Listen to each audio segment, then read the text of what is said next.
نصيب برحمتنا من نشاء ولا نضيع أجر المحسنين والأجر الآخر خير الذين آمنوا وكانوا يتقون وجاء إخوة يوسف فدخلوا عليه وعرفوا هم له منكرون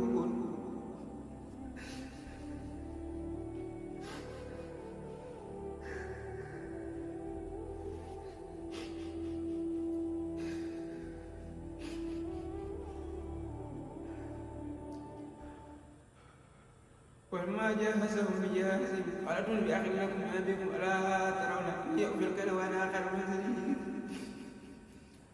فإن لم تأتوني به فلا كيل لكم عندي ولا تقربون قال سنراودهن أباه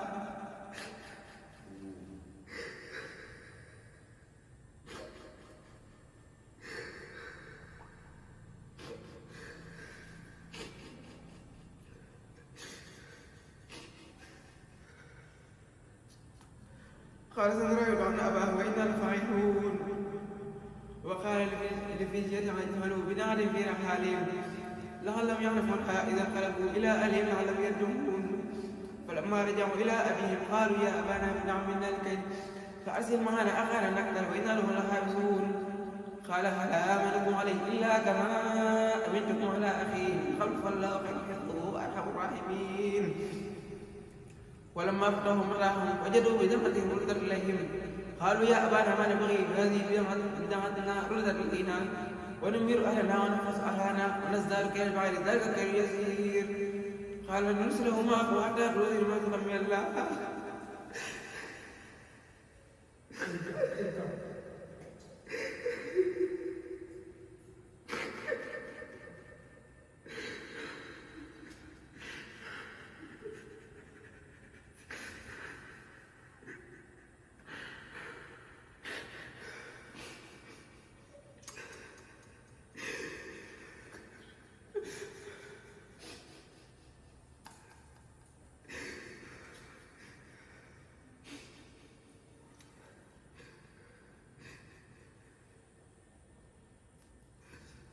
قال نرسله معكم حتى أتوني المسخ من الله